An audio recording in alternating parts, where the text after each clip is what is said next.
Good evening, everybody. Thanks for joining us here on the ice, brought to you by Tovey Hockey, Pilot Mountain Hockey Academy, Case Financial Group, and Dokes Book Fuels. Tonight's guest out of Kenora, Ontario, Kyle Shagnon is his name, co-founder of Monarch Advisory Group, helping both players and parents with information and details to getting their players to the next level. With everything that's going on, obviously a lot of leagues are still scrounging for players, but looking for talent. And more importantly, players here in Canada are still looking for homes, not for this year, but perhaps next year, with all the uncertainty that still is around, unfortunately.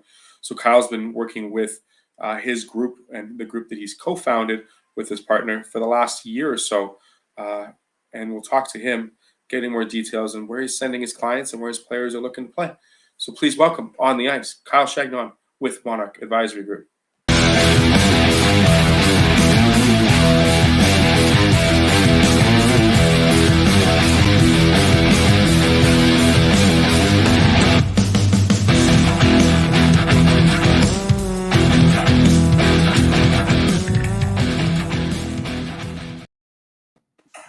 As promised, Kyle with Monarch Advisory Group, repping the gear well as some jerseys and the home office, if you will, right, Kyle? That's right. Yeah, thanks for having me, Theo.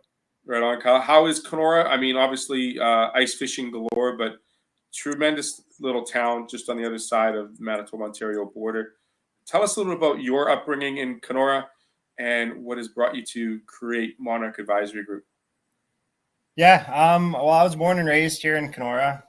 Played all my minor hockey all the way up AA Thistles, and the AAA ranks used to be called the Kenora Stars, but they moved over to the Thistles. So I did that. I being so far removed from most of the OHL and everything else, it was always said that if you wanted to get seen and kind of make your mark in a sense, you had to do well at our regional playdowns. So I was fortunate enough. I got a main camp invite to London the fall after they won the Memorial Cup. So that kind of opened my eyes a bit, because I mean, Kenora, we're so secluded. We're in this little nook that not a lot of people know about. And back in my day, the internet wasn't as booming and accessible as it is now. So I got down there, and it was awesome. It was surreal. Like, you got Corey Perry and guys like that still skating around. And I was actually asked to stay and play in some exhibition games. And that's kind of when they broke the news of, you lose your eligibility to play NCAA, and being close to North Dakota and watching games and touring the Ralph. And that's kind of what I had my mind set up on. And I came back, finished my third year in Kenora here, and I was fortunate enough. I signed a junior card right away to the Woodstock Slammers in the Maritime League. I played my full 3 seasons with Woodstock, and during my second season, I got an offer to Union in the NCAA. So I committed, campus tours and SATs, all that kind of stuff, and everything was looking good. And then my last season, as we were putting everything through NCAA Clearinghouse, I found out 2 of my high school credits weren't actually credits, or a couple credits weren't credits in the eyes of the NCAA. So they just pulled the deal, and that was kind of a little dagger to the heart. But I finished the rest of the season, played well, and ended up at the University of PEI. I don't think I was in the right mindset just with everything that took place. I was a bit sour, a bit bitter, and things just didn't play out the way I thought they would. And eventually I had enough and was losing the love for it a little bit, and I called her quits. So I met my wife out at school. She played on the women's team, and so I mean, it's not all bad. So when we graduated at school, we went out to Red Deer, because she's an Alberta girl. So we went out to Red Deer. We ended up getting married, and my dad came out and offered us the opportunity to purchase the screen printing and embroidery business here in town. So we weighed the pros and cons, and we ended up coming back to Kenora. So when we got back, I started coaching with the U18 team here. And, I won't sit and tell you I know everything there is to know about paths and everything else, but I think I have a pretty good idea. And just hearing some of the players and the parents and, the misinformation, or, you know what I mean? that it kind of always sat with me, and it was just like, well, I don't think I would do it like that. And over the years, coaching was great, and you know what I mean. I met a lot of good kids. We moved a lot of kids on to play junior and off to college and that sort of thing. And then we had our son, and time just wasn't there to coach anymore. So during, I guess, the start of COVID, just me and my buddy were talking, and we are kind of BSing a little bit with just everything going on. And he was coaching junior B in Thorold, and obviously us coaching here. And I just said to him, like, well, you know what I mean? Like, I got a couple buddies that do this, and why don't we take a run at setting up a bit of a group and kind of helping people in our areas? And my main focus for us was that let's get some exposure and eyes into the area. And we're fortunate enough as Kenora programs to be welcomed into the Manitoba leagues, from AA Adam this year all the way to the Manitoba U18 league. And I think it's awesome. Just the only downfall of that is all of our exposure comes from the West, but we can't really do anything until you phase out of U18. So it is nice to have the SIJHL here too. We've put a couple kids in jump up and as APs, and you know, they get a sense of that bigger, faster, stronger, and you know, hopefully they bring that back down and keep playing. But yeah, that's kind of why we started the group, was just to get some eyes in here and help provide some information to family and players and kind of steer them on the right path. Kyle, you bring up an interesting point that I haven't really put too much thought in, but the invisible line between Manitoba heading west for exposure versus Manitoba looking east. Is that because of the population, or is that because of leagues? Or why do you think a lot of players out west don't get a lot of vision or exposure to teams that are in the Maritimes or out east or in Quebec per se? I think a lot of it has to do, and I mean, it might be changing a little bit more now with you know, Hockey TV and Instat and that sort of thing. But at the end of the day, you still want to have eyes in the crowd and see, you know, like body language and things away from the camera view. But I think there's enough leagues close to you that you get a lot of exposure and in person. So I think a lot of it too is just financials. Even with guys I was talking to in the OHL in preparation for some of these kids draft eligible, it's a lot of the answers I was getting was like, we just haven't been up there. We don't have it in the budget to get up there.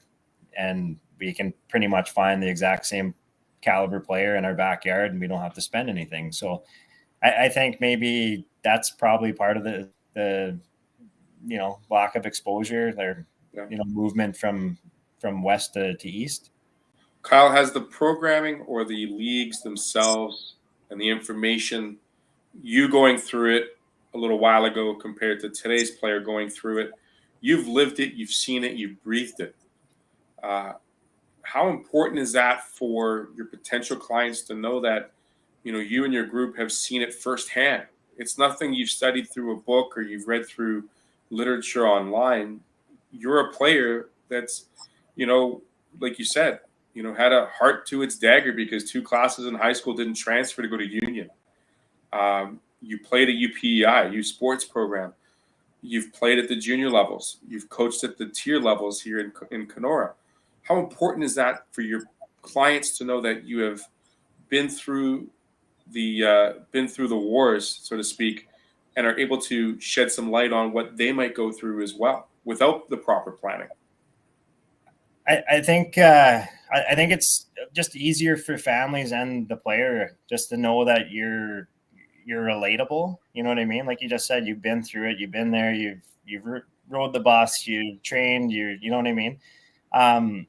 So you can shed a little bit of like firsthand knowledge. And I mean, I've been out of the game, it's probably, you know, close to 10 years, but there's some guys that have been out for even longer than that. And just the game and things have changed so much, and they're going to continue to change. And I'll probably be one of those guys soon that, you know, is the old dog. And I'm not looking forward to those days, but yeah, I think it's just being relatable, being able to provide them with like, this is what's going to happen, and you should be expecting this. And and just kind of guiding them through that whole process.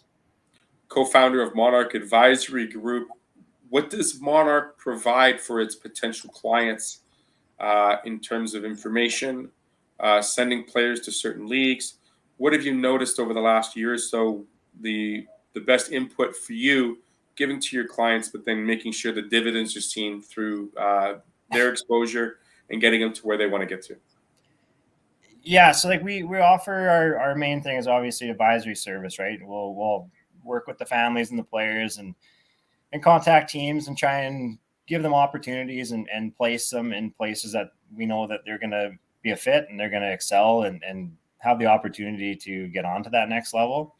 And then we also offer, everything that goes with it. So like Tom Longland, the guy that I'm doing this with, Tom, he's got a nutrition background. So he's able to whip up nutritional programs because we partnered with an old teammate of mine, Jordan Bent. He started his own hockey development training group, and he was at Brock and he trained, Brock athletes, and he's actually currently working with the military in Petawawa. So he knows his stuff. So we wanted to kind of do it as like not a cheap option, but just something more affordable for families that, some people, they like to train with their own team's program. That's completely fine. I didn't want to, force them into something that they were not going to use.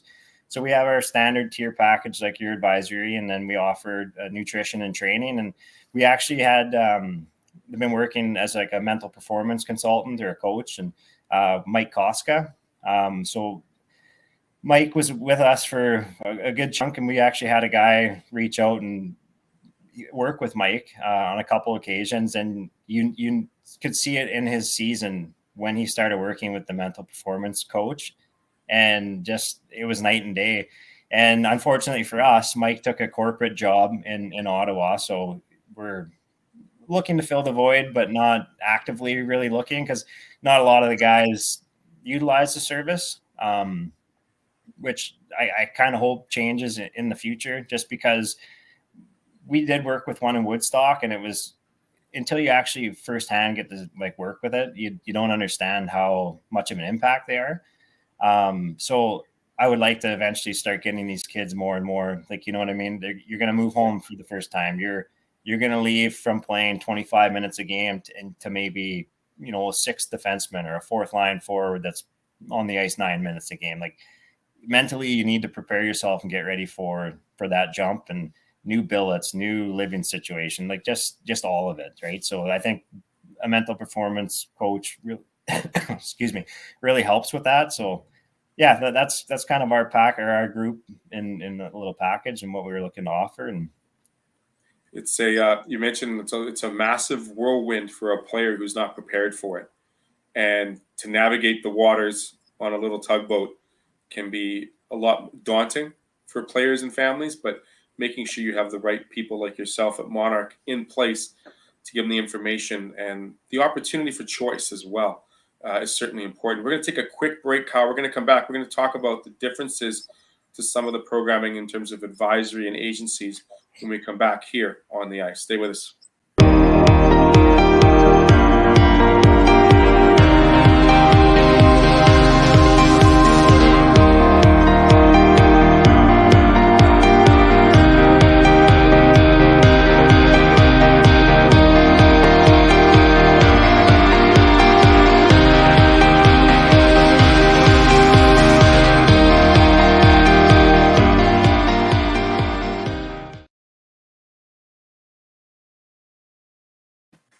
Back here on the ice with Kyle Shagnon with Monarch Advisory Group. Kyle, you talked about the importance of mental health. And yes, the importance of being mentally focused. Unless you've worked with somebody who is in that field, you don't understand what you're missing, because it could be the straw that breaks the camel's back or the straw that carries you forward to the next bridge. Would you agree?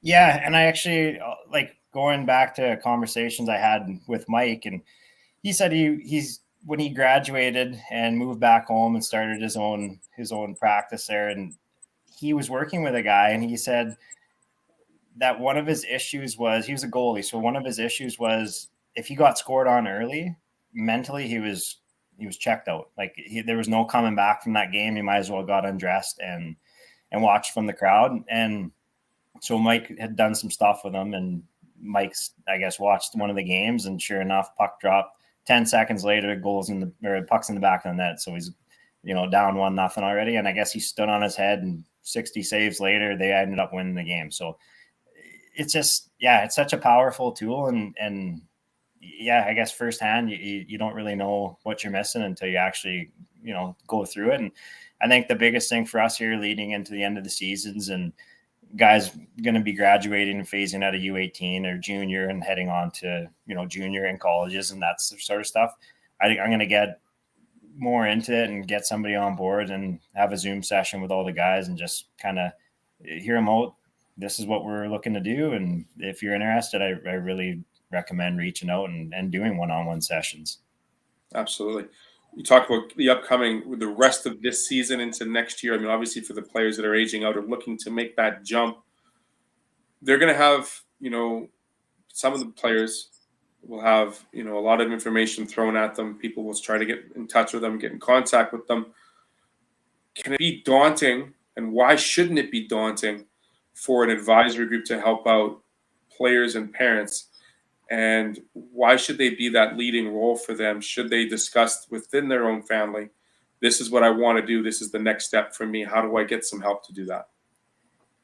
Yeah, like you said, they're going to have a lot of options, hopefully. So as a kid and a family trying to discuss that in person, it's overwhelming. Like maybe you have an offer in the Maritimes or in the MJ and the SJ. Like, where do you go? What's the next step? What's the best path? And like I said earlier, I'm not going to sit and kind of tell people I know everything there is to know, but you get to know these players on a personal level, and the programs from east to west, and you talk to coaches, and maybe they say something that's like, I don't think that's going to be a right fit for this person and his personality and just his game in general. So maybe let's shift the focus and look at, something east or something, a different option. And I think that's a big thing of reaching out to an advisor when you do have options and you're uncertain, and, your kid is going to, he's one of your more elite players on the way up, and he wants to take this next step serious. And I think I honestly, I wish I had an advisor in my back pocket when, I was going through things, even just the schooling, right? I'm telling the kids in school, and I had a kid that with our restrictions here in Ontario, they shut our leagues down. And he wasn't sure if they were going to come back and play or if he was going to finish his last year U18. So we looked at some options for him, and we ended up sending him down to the States. And the deciding factor, I said to him, was I don't care where you end up deciding to go out of your couple options here, but my thing first and foremost is you make sure you can get your credits so you can graduate. And once we figured that out, his decision was final, and I was comfortable with it. So had he not had an advisor, maybe he doesn't have the option to go south and finish his year, and maybe he doesn't finish his schooling on time, and it comes the full circle to bite him, sometime down the line. Certainly there's life after hockey. A lot of these players don't see the long-term picture, but making sure that they have that available to them for their future is second to none. Kyle, question always I get asked, or I ask a lot of people, the difference between getting information and advice from an advisory group as opposed to signing with an agency or having an agent. Is it important for these kids to have an agent, or is it something that they can do on their own with the help and guidance of Monarch? Yeah, I think there's a bit of a fine line between the two. I mean, there's some advisory groups that kind of tiptoe on both sides. I think the one thing you got to be careful with is if kids are looking to pursue school in the NCAA, there's some gray area with their rules. So I would just caution people, whether they're looking advisory group or agency. But I think the main thing for an advisory group or just advisors in general is you're there offering pros and cons and opportunities, and you're helping place players and at the end of the day, you're just bringing them opportunity and information and sharing, firsthand knowledge, which, most guys have had playing experience, so they can touch on that. And I think the agencies deal with more, they do lower level stuff too, but more like pro contracts. They're in negotiations and that sort of thing. So I think at the lower levels, maybe try a family advisor or like advisory group,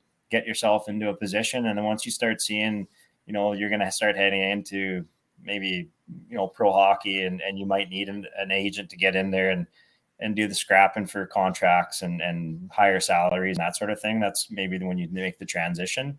But like I said, there are people that, groups that do both. So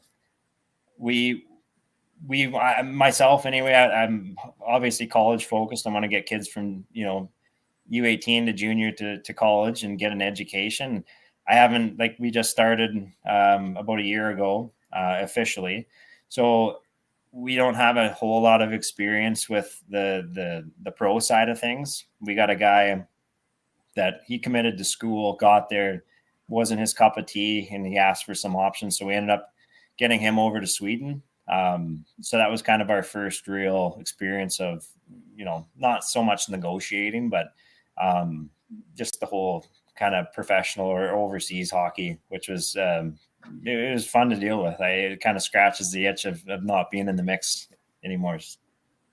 What's it like for you and your clients to have those opportunities, open those doorways, and to see those successes? Not necessarily because kids want to get out of Kenora, get out of their situation, but rather they want to see their program and their career continue in hockey. They don't want to let go of the dream just yet. And what is it like for you, and to see the glare in the eyes just of happiness and saying, you know what, I made the right choice. I'm doing the right thing now, and I'm taking a chance, and I'm taking it because I don't know when it's going to happen next. Yeah, that's a big thing for me. And then, like, it's happened a couple times so far. Most recently with the guy that he went down to the States to finish off his year, and he was texting me, and he got there. He said, "This was the best decision I ever made." You know what I mean? Like, that kind of makes me happy that I was able to help offer that opportunity for him. And you know what I mean? Because he was in a situation where he wasn't really having fun, and now you're into more restrictions, and you're questioning, like, dude, is this something I even want to keep doing? And it's frustrating. So to be able to help offer that opportunity and see him get there and excel and be successful and be happy and everything else, yeah, it is a sense of pride almost too. It's good to see success. I mean, it's nice to see kids do well, and if they have those goals and plans for themselves, go and see to it. Yeah. Like you said, you're fairly new, only about a year or so into it officially. What is the plan for Monarch? What is its plan for its players, its clients upcoming? Where do you see this program growing to in the next 5 years? Well, like I said, I like to focus on getting kids to school, whether that be in Canada or the US, doesn't matter. My big thing, I think, in the next, to kind of build this in the next year, and then fast forward to 5 years, is I started it basically for kids in our area, and that quickly changed. I was getting people, and I had a lot of help too from Carson Shields in Winnipeg. So he's been someone I leaned on for questions and advice here and there. And ideally, what I'd like to see happen is kind of just build the brand, keep getting kids to positions where they can commit to colleges and do well at junior, and just success stories to help kind of build the brand. And then I've had interest already from guys just doing advisory stuff on their own to see if, hey, kicking the tire, like, would you add an advisor and I could be your guy out west, or could I be your guy out east? So I've thought about it, not too much in depth, but it's obviously going to be a conversation coming up. So potentially, we could have a couple advisors that are located, throughout Canada, and really push the agenda here, and not maybe just get out of central Canada and really, go across the country, and who knows, maybe dip into the States too. What about for the players? What do you see for them? I mean, obviously, getting into the next level, but how do you see that relationship building, continuing to build. And I mean, I'm going to answer this question for myself, but it just doesn't end by finding them their next home. It continues each year. Yeah, absolutely. So that's a conversation I actually had last night with Tom. I just said, like, we put in so much work. We were thinking about structuring it, like, you just work with the kid for a year, and if they want to come back, they come back. But you put in so much time with a kid, you want to see that through. And I would like to set it up as a structure where it's you start with them, you finish with them.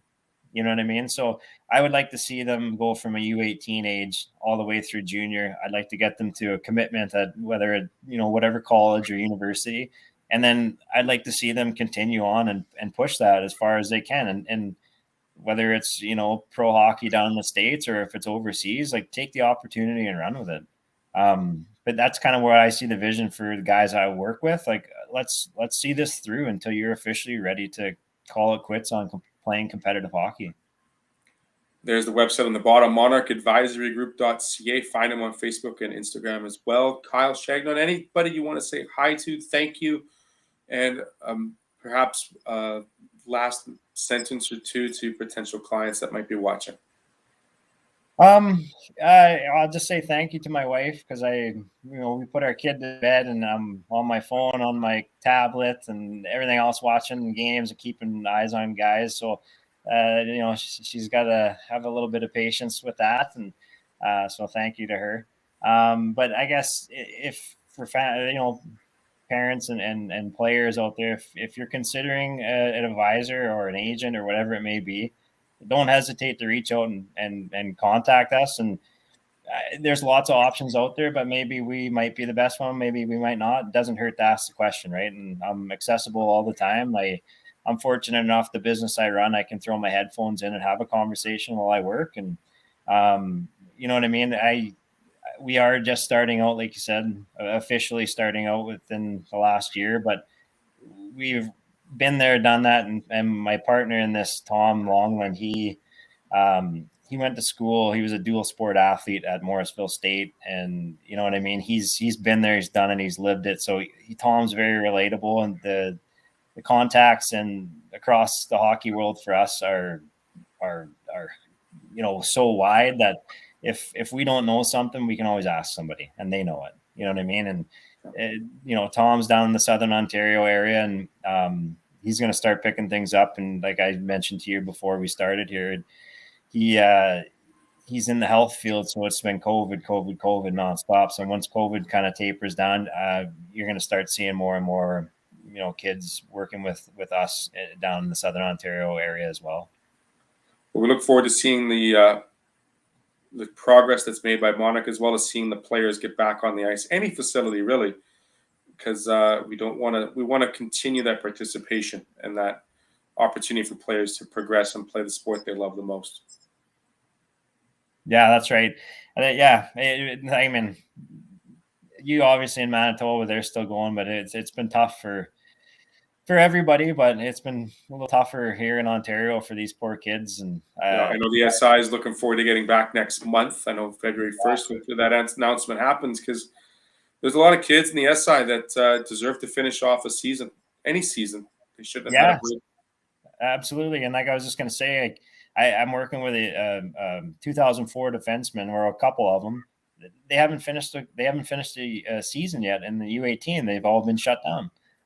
So yeah, it's just, I feel so bad for these kids. And I'm working with a couple junior guys that, even with the MJ and a bunch of other leagues shutting down and them not having the opportunity to finish or maybe go somewhere else. And I would hate to have to see them fall victim to COVID. And I know a lot of schools that we've been in contact with, their one recruiting class never got docked a year because they didn't play. So now technically they have 2 recruiting classes playing as freshmen. So there's almost a backlog there, which is not working in favor for these kids looking to go and play. So it's frustrating to hear. I wish we could just kind of get back to life and get on with it here a little bit and let these kids play. Let's get the kids playing. Kyle Chagnon, thanks so much for your time tonight. I really appreciate it, shedding some light and giving the opportunity for some exposure and some support for kids, not just in Northwestern Ontario and the 18 levels of the SI, but just, getting some more opportunity for these kids to extend and continue their career path in hockey and student athletes. Thanks so much, Kyle. Yeah, thank you for having me. Right on. Appreciate it. ASTV on the Ice, brought to you by our friends down at Dokes Book Fields, Case Financial, Toby Hockey, and the Pilot Mountain Hockey Academy, bringing more goodness to the greatness. We'll be back on Tuesday. Stay warm, everybody. And if you do see those truckers out there, give them a warm thank you and a beautiful horn once in a while. Hopefully they can find their friend in Ottawa. Take care, be good, and have a great weekend, everybody. Bye-bye for now. Welcome to Pilot Mountain Hockey Academy, your world-class academic and hockey training facility created to maximize each student's athletic and academic potential. Blackjack Stewart Arena, home of the Buffalo, is inside the 46,000 square foot complex, as well as a curling rink and other facilities. The students have a unique combination of successful, well-rounded education at Pilot Mountain Collegiate Institute and the professional hockey training in an encouraging community. The years of experience of on-ice coaching propel our students to the next level, both mentally and physically, in a professional environment.